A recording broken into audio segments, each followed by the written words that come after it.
Olá, tudo bem? A partir de agora, você assiste ao programa Câmara em Debate aqui na TV Câmara de Mogi das Cruzes. Neste espaço, nós tratamos de temas que fazem parte do dia a dia da população, contando com a presença de vereadores, de representantes do poder público e também da sociedade civil.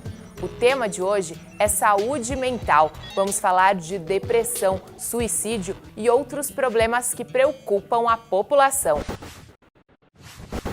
Para falar desse tema tão importante para a saúde pública de Mogi das Cruzes, recebemos no Câmara em Debate de hoje o vereador Jean Lopes e também o médico psiquiatra José Luiz de Oliveira. Muito obrigada pela presença. Vereador, vamos começar falando um pouco do papel do poder público, né? Questão de saúde mental, depressão, que a gente vê que tem aumentado tanto na sociedade. Como que o poder público consegue ajudar, estar ali presente?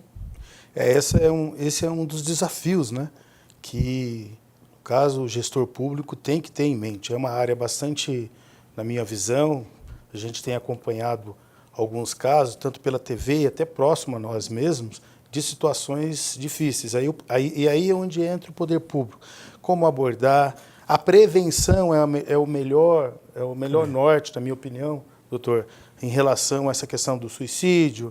Tem aí também a depressão, uma coisa leva a outra, né? Então, essas coisas o poder público tem que ter claro. E mais que isso, o que ele tem que fazer? A sua rede de saúde, por exemplo, todo esse sistema tem que estar interligado, ele tem que ter conhecimento técnico, capacidade. Os médicos, por exemplo, eles devem ser treinados, né, ou capacitados para uma melhor abordagem desse paciente que chega numa situação assim de, podemos dizer, emergencial, né? Não sei se é urgente ou emergente, mas é importante que o poder público tenha norte nessa questão, no caso da prevenção. E aí, o melhor é ele ter especialista na sua rede, que é a contratação dos médicos, psiquiatras formados, preparado, pronto para atender a essa comunidade, esse paciente, essa situação que acaba chegando, né, ou num posto de saúde, ou num hospital, ou mesmo até na sua própria residência. Doutor José Luiz, como a gente identifica, né, essa questão da depressão, a possibilidade aí de um suicídio? É muito uma questão delicada, né? Tem que ser um especialista. Primeiro, o que eu noto é que o que se tem de conceito, mesmo quando você fala em doença mental e depressão, você faz uma dicotomia, quando tudo é uma coisa só. Não é? Por quê? Porque está muito arraigado essa história do senso comum em relação a doenças mentais. Existe muito mais mitos, muito mais senso comum do que dado científico mesmo para tratar essas situações. Quando se fala da urgência, da emergência, isso existe em qualquer patologia que nos assola. Mas em psiquiatria, isso é muito mais relevante, porque as pessoas não estão acostumadas a lidar com isso. Se lida com a morte de um indivíduo que foi baleado, de um indivíduo que teve um infarto, mas lidar com alguma coisa relacionada, por exemplo, com suicídio ou com um surto psicótico, cria por parte do médico uma certa resistência, pelo próprio desconhecimento e pelos próprios mitos que existem em relação a isso. Hoje em dia, doutora, a gente fala mais sobre suicídio. Antigamente não se falava tanto. O senhor acha que é importante falar para as pessoas conhecerem, né, o que leva a isso? Qual que é a sua opinião? Não, eu acho que não tem de lidar só com o que é suicídio, porque o suicídio é apenas a ponta de um iceberg, porque existe toda uma estrutura que faz com que o indivíduo chegue naquela situação. Não é porque brigou com a mãe, brigou com o pai, ou tem alguma dificuldade em relação com a economia, ou alguma relação de trabalho, que vai fazer com que o indivíduo se chegue ao êxito letal. Existe toda uma situação anterior que o predispõe para aquelas situações. Vereador, a gente vê falar mais sobre suicídio, né? Uma preocupação da sociedade. É bom que a gente entenda como que funciona, né? Por exemplo, a Câmara Municipal, eles têm, nós ali, do Poder Legislativo, temos tomado algumas medidas, que são leis. Por exemplo, o Setembro Amarelo, que especifica diretamente sobre essa campanha, sobre a alerta, né? Então, essa é uma política pública do ponto de vista de campanhas. Então, passou pelo Poder Legislativo para fazer isso.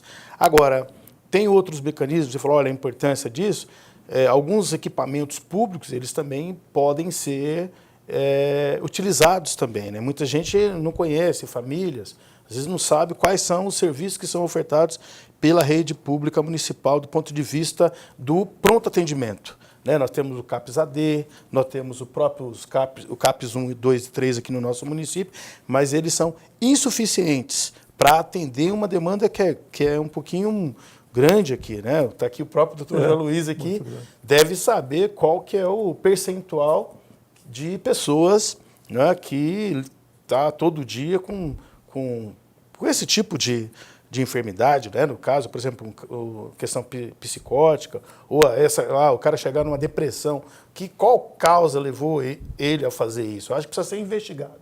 Na minha opinião, o poder público também tem que ter, além desses mecanismos do acolhimento, que eu já falei aqui, dos CAPs 1 e 2, o CAPS-AD, que é importante instrumento para identificar e curar essa pessoa, o poder público precisa investigar para não chegar nesse ponto já de desespero, né? Digamos assim, um suicídio, por exemplo, já, poxa, por que chegou a tal ponto, né? Às vezes você vai num velório, olha, fulano, puxa, se matou. Por quê? Qual causa? Como que a gente lida com isso, né? Então, a sociedade precisa entender esse aspecto e o gestor público precisa ter mais carinho, mais atenção nessa situação. Doutor, a gente pode dizer que existe uma faixa etária que tem mais probabilidade ou não existe isso? Não, existe.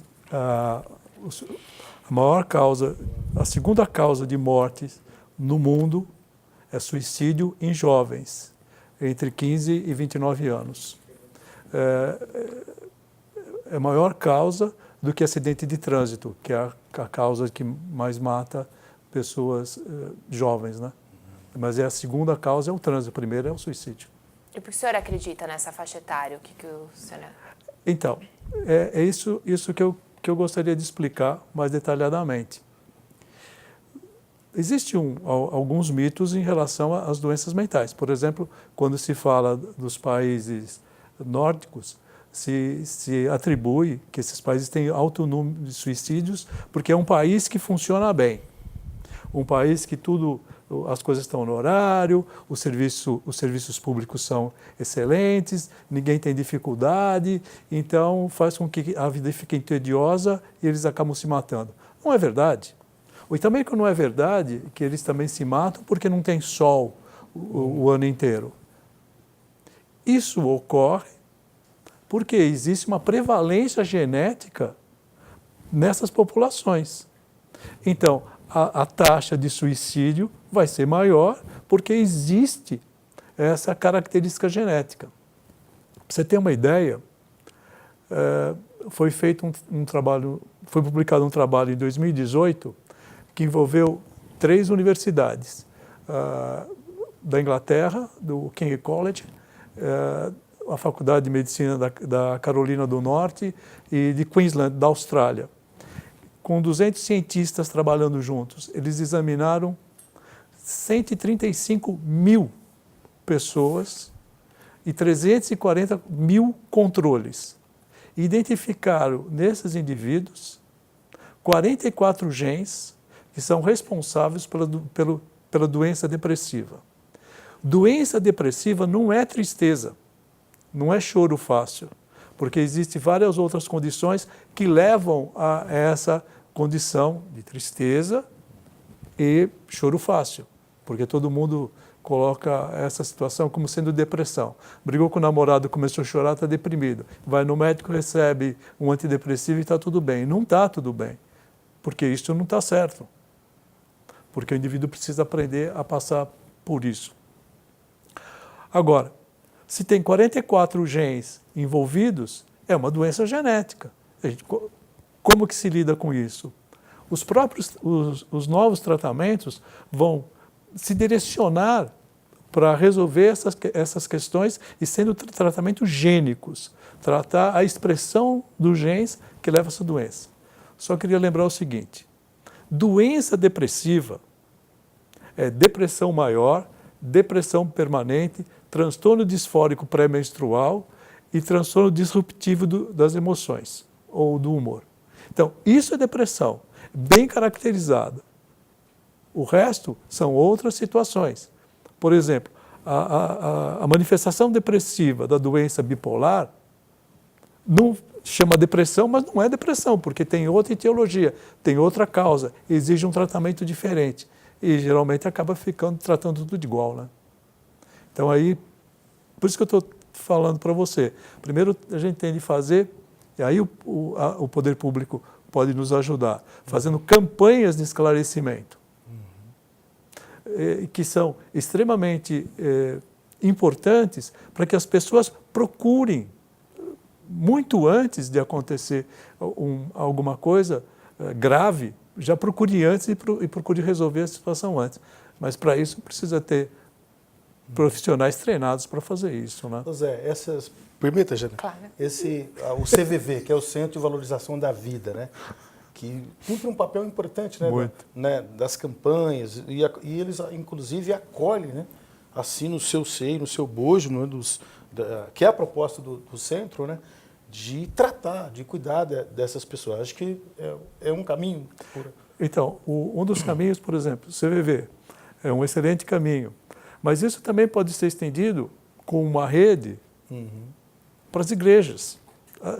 Não importa qual a denominação que a igreja tem. Porque, claro, vai existir, a gente sabe que existem religiões que são muito mais acolhedoras a essas situações de sofrimento psicológico do que outras. Lá, posso citar a Igreja Católica, a Igreja Mormon, a Igreja Batista, o Centro Espírita, lá do Caritas, várias que eu não vou me lembrar todas agora. Mas eu sei que são instituições que são bastante acolhedoras. E se eles puderem ainda participar de campanhas desse tipo, vai ajudar muito e muito a população, como um todo, né? Claro. Doutora, essa questão de acolhimento, família, amigos, é importante no processo, né? Não é só a medicação, é isso? A medicação tem o seu lugar, e um lugar muito importante. Porque o que se pensava no século XX já não se pensa no século XXI a respeito das causas das doenças mentais. É muito diferente. Se eu pego uma aula que eu dava em 1999, não é a mesma que eu dou hoje, quando eu falo da etiologia da doença. Porque a neurociência nos trouxe uma forma de elucidar essas questões de uma maneira muito objetiva, que direciona um tratamento cada vez mais eficiente. Eu posso, como eu sou das antigas mesmo, sou veterano nisso, né? Eu me lembro que quando eu fazia diagnóstico de esquizofrenia num paciente, eu estava o condenando por uma situação asilar. Ele ia para um hospital e não ia sair mais. Hoje não. Hoje meus pacientes esquizofrênicos, ou grande parte dos pacientes esquizofrênicos, pode cursar uma universidade, podem casar, pode ter uma vida normal. A única diferença é que precisa tomar um remédio, mas a qualidade de vida melhorou muito, né? Vereadora, é importante, né, a gente passar essa informação que dá para viver com essas doenças, né? Justamente. Por isso, então, a importância das campanhas. O poder público tem que frisar. Não podemos falar muito do suicídio, não podemos, porque senão aumenta mais ainda. Olha só, pelo contrário, nós temos que prevenir. Então, esse é o papel muito do poder público. Tem que fazer campanhas, usar os centros de convivência. As igrejas, como o Zé Luiz falou aqui, elas cumprem um papel social importante, mas o poder público, ele falou uma coisa que eu queria frisar, que é também capacitar lá na ponta, no caso, por exemplo, no centro, onde é que essa pessoa vai em primeiro lugar? Se está na casa? Vai no UBS próximo da sua casa. Então, esse médico precisa ser também capacitado a ter o primeiro procedimento, um procedimento adequado. Porque não adianta chegar lá e falar não ter o procedimento correto para aquela situação específica, entendeu? Existem protocolos, porque se sabe, por exemplo, se chega um indivíduo com risco iminente de suicídio, fala, não existe medicamento. Claro que existe. Eu tenho de fazer esses medicamentos, além de toda uma anamnese, todo um diagnóstico e etc., identificar a doença, e existem medicamentos que eu posso fazer. Por exemplo, existe um mito aí, né, ou a falsa ideia que quem mais se mata são depressivos. Não são. A maior parte dos suicídios ocorre com uma doença chamada transtorno de personalidade. E desse transtorno de personalidade, o mais comum é o borderline, ou com instabilidade de humor, do subtipo borderline, ou do ponto de vista impulsivo. Esses que tentam mais suicídio, porque uma coisa é o ato do suicídio, outra coisa são a verbalização das tentativas de suicídio. Se alguém está verbalizando que pretende morrer, ele precisa de um tratamento imediato. E existe muito mais risco quando ele já tentou e não teve êxito. Eu falei de esquizofrênicos. Um esquizofrênico não tratado, por exemplo, ele pode cometer suicídio para fugir dos perseguidores dele, dos perseguidores do delírio, das alucinações que ele tem. Para fugir do sintoma, ele acaba se matando. E sempre de uma forma extremamente violenta. Então, os suicídios não são todos iguais, cada patologia tem um típico suicídio e, em geral, a ideia é que se alguém fala que vai se matar, não, quem quer se matar não fala, vai lá e se mata mesmo. Isso é mito. Ele não conseguiu o êxito de levá-lo à morte por algum detalhe. Mas se ele está falando, não, está falando isso porque quer atenção. Isso não é verdade. Ele pode estar fazendo isso com o intuito de manipular uma situação ou manipular pessoas. Mas isso é uma doença. O fato de ele querer manipular uma pessoa ou os familiares dizendo que vai se matar já é o prenúncio que eu tenho de ficar atento, porque eles podem conseguir. E poderia ser evitado se a gente conseguisse resolver essa questão familiar. Certo, a gente vai fazer um pequeno intervalo. Voltamos em instantes com Câmara em Debate.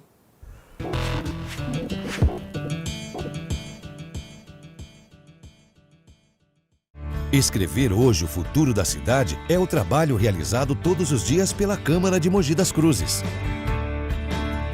Atuando de forma transparente e moderna, em sintonia com as necessidades e os desejos dos cidadãos, a Câmara está sempre se inovando e se renovando para representar você e fazer a cidade que você quer. Câmara de Mogi das Cruzes, escrevendo o futuro da cidade hoje. Você já pode acompanhar o trabalho dos nossos vereadores na sua TV. É isso mesmo, a Câmara Municipal agora está na televisão. Para sintonizar a TV Câmara, você precisa ter uma antena UHF instalada na sua residência. Com o controle remoto em mãos, acione o menu de configurações da sua TV e selecione a opção Busca Automática de Canais. Clique em Iniciar e aguarde a sintonia da TV Câmara no canal 60.2. Rápido, não é mesmo? Mas lembre-se, se o seu televisor for antigo, você pode precisar de um conversor para a TV digital. O sinal é aberto, gratuito, com imagem e som em alta definição. Sintonize e assista a TV Câmara de Mogi das Cruzes, canal 60.2.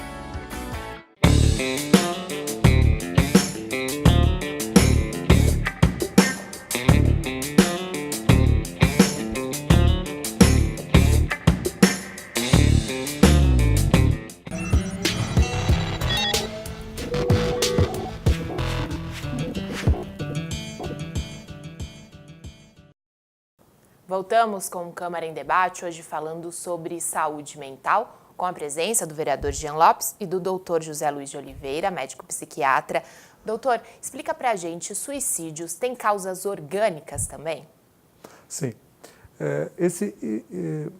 Até algum tempo atrás não se acreditava nessa possibilidade, mas eu vou contar de um trabalho publicado no mês de maio na Revista Brasileira de Psiquiatria, que é um trabalho brasileiro, que foi feito com 1.023 jovens entre 21 e 32 anos de idade. Esse trabalho examinou esse número grande de pessoas para identificar o que se chama síndrome metabólica, que é uma doença orgânica, que cursa com aumento da pressão arterial, aumento do colesterol, do triglicérides, aumento da circunferência abdominal e aumento de peso. Dessas 23 mil pessoas, 24,3% delas tinham síndrome metabólica, sem ter sido diagnosticada anteriormente ou sem nenhum sintoma, mas estava em andamento. Dessas 24,3% de pessoas, 13,5% tinham transtorno de ansiedade generalizada. 7,5% tinham doença depressiva. 3,9% tinham transtorno bipolar. E 10% delas tinham risco de suicídio, através de uma doença orgânica, que é a síndrome metabólica. Por que está havendo esse consenso agora do entendimento dessas questões?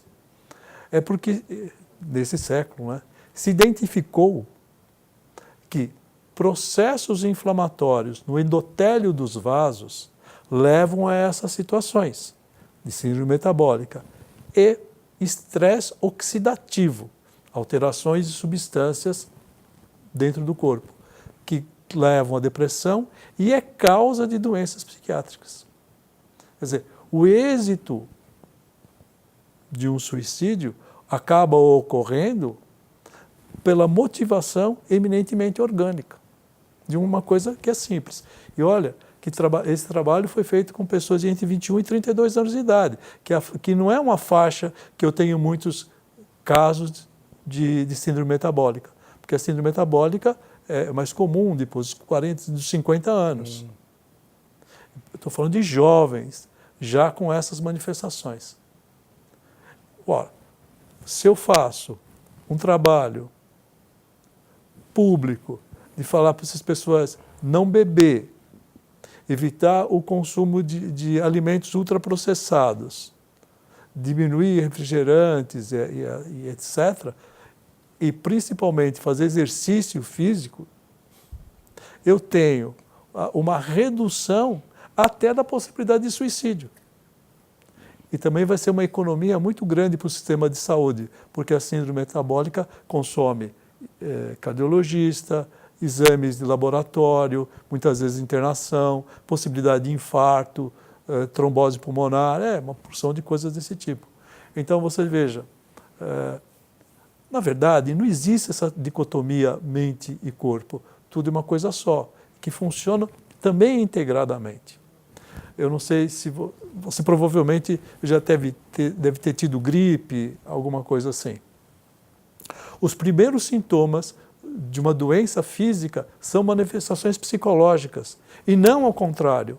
Os trabalhos modernos têm mostrado isso.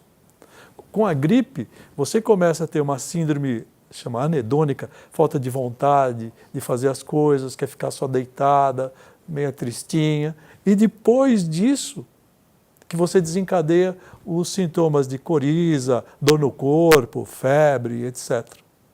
Então, as primeiras manifestações de doenças físicas já começam através de manifestações psicológicas. Por isso que também, no passado, esse engano, né, que o indivíduo estava numa situação psicológica ruim e ia desencadear doenças físicas, mas é o contrário. Mas qual o mecanismo que faz isso?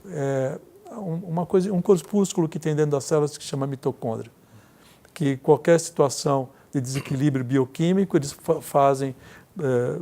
fabricam menos energia, e essa menos energia vai gerar primeiro o sintoma psicológico, com um alerta, depois vem a doença física. Olha só. Vereador, tudo isso que o doutor falou, a gente vê Nossa. a importância da política pública para tudo, né? Para o bem-estar físico da pessoa, né? É importante a gente ressaltar isso, né? Importante ressaltar, e aí eu quero responder com uma pergunta até para o doutor. Nós temos na rede pública municipal, que eu saiba aqui no nosso município, dificuldade na contratação, Jana, do profissional. Hoje, por exemplo, são 6 médicos psiquiátricos. É suficiente. Para uma população de quase 500 mil habitantes. Embora nós temos os equipamentos que eu já falei, mas o psiquiatra, esse que é treinado, formado, que estuda essa causa, são 6 apenas. Como é que nós temos que resolver isso? É possível com 6?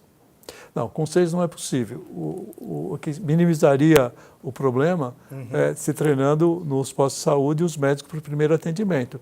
E depois tendo um serviço de acolhimento a essas pessoas. Pode até contar com equipamentos do Estado, alguma coisa assim, para ampliar esse número, fazer convênios, etc. Entendi. Mas o que precisaria mesmo, eu acho que é a porta de entrada desses pacientes. A porta de entrada é o posto de saúde, né?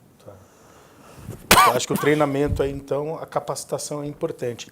Mas, por outro lado, eu vejo assim, como gestor, nós temos dificuldade para contratar.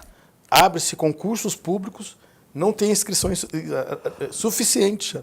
Às vezes, o profissional ele se inscreve, até passa no concurso, e ele vai observar, por exemplo, o rendimento, o ganho desse profissional. 20 horas aulas semanais aí de um profissional desse, tem lá um teto que a prefeitura, que todo gestor, não estou falando só aqui em Mogi das Cruzes, mas aqui no nosso quintal, que é Mogi, é insuficiente. Então, nós, a Prefeitura Municipal, a Secretaria de Saúde, tem dificuldade de manter esses profissionais na rede pública.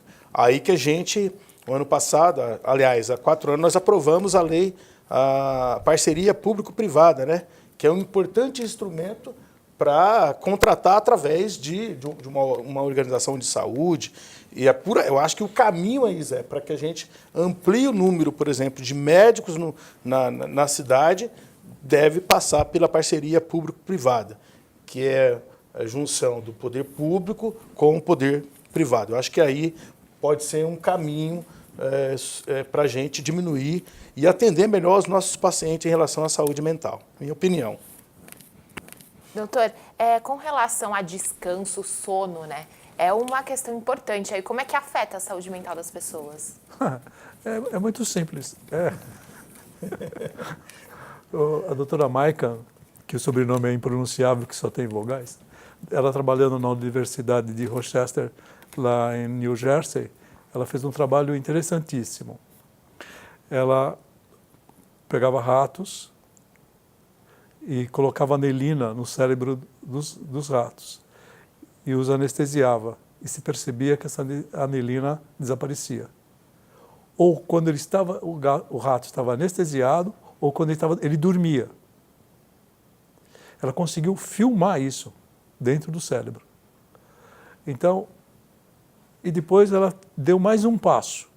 Ela começou a injetar uma substância que é uma proteína que causa o mal de Alzheimer, que é um beta-amiloide, e faz com que o sono você consegue limpar o cérebro. Por que isso? Porque ela descobriu que o sistema linfático, que é o repositário do lixo do nosso corpo, que depois passa para o rim para ser expulso, ele também chega ao cérebro, porque se achava até então, até poucos anos atrás, que ele parava na entrada do crânio. E ela descobriu esse sistema, chamado glifálico, dentro do cérebro. E é ele que faz essa limpeza. Então, isso só acontece quando você está dormindo. Então, o cérebro é limpo quando você dorme. Se você quiser passar numa prova, por exemplo, você tem de dormir bem, não só estudar bem. Estudar em ciclos de 40 minutos, que é o ideal, descansar e dormir bem, porque o processo de memorização também ocorre durante o sono. Então, se o meu cérebro é limpo, eu tenho essa potencialidade de repousar meu cérebro, grande parte das situações da minha vida se resolve. A gente já falou sobre bastante, né, temas, mas a gente precisa encerrar, então vou pedir as considerações finais de cada um dos convidados, começando então, doutor José Luiz. Eu queria só lembrar o seguinte, que existem fatores de risco para o suicídio.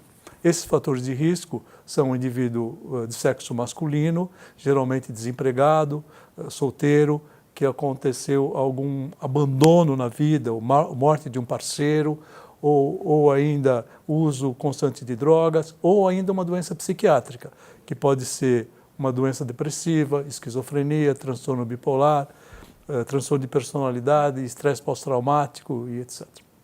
Então, isso são fatores de risco que a gente tem de se levar em conta, como também tem de levar em conta um passado de, por exemplo, de assédio nas mulheres, assédio moral ou assédio sexual, bullying dos meninos na escola ou burnout no indivíduo, no trabalhador. Mas eu queria ressaltar que essas questões não são só suficientes para o suicídio. Como eu já disse anteriormente, isso é a ponta do iceberg. O que faz o indivíduo a ter essas situações e sofrer essa situação é a resiliência que ele tem, a capacidade de resiliência. E a capacidade de resiliência está ligado às substâncias que controlam isso, a capacidade que eu tenho de reagir e me reencontrar na vida após um evento traumático. Isso que é resiliência. É como se fosse uma viga de aço que eu entorto e quando cessa a pressão ela volta ao normal. Então, a resiliência é isso. E é modulado por uma substância chamada neuropeptídeo Y e fator neurotrófico derivado do cérebro, através de um gene, é o 5-HTP. Então, vocês vejam, isso não é um fato psicológico que me faz mais ou menos resiliente, como se pensava antigamente, porque o termo vem da psicologia. Mas hoje se sabe que tem toda uma estrutura bioquímica que começa na hipófise, no hipocampo e vai até a adrenal, que é um grupo de substâncias que vão produzir maior ou menor resistência em cada um. Muito bem. Vereador. Olha, Jana, é um tema assim, bastante intenso, né? Que pode ser mais explorado. Eu quero agradecer, inclusive, ao doutor Zé Luiz por reservar um tempo na seus afazeres do dia a dia para gravar, para a gente apresentar esse tema para a sociedade mogiana. E a Câmara tem esse papel de levar a informação, de compartilhar a informação. E através da Câmara em Debate, sobre a sua regência, Jana, tem levado infinitos temas. E esse é tão importante. Para concluir, a campanha de valorização da vida, ter campanhas mostrando como você pode ser cuidado, como você pode ser levado no seio da sociedade para você sair dessa situação que às vezes te leva, o único caminho é o suicídio. Não. Tem solução? Tem solução. Basta procurar o meio adequado para que você possa ser tratado. Certo, muito obrigada pela presença. Agradeço também a você, telespectador, e até o próximo Câmara em Debate.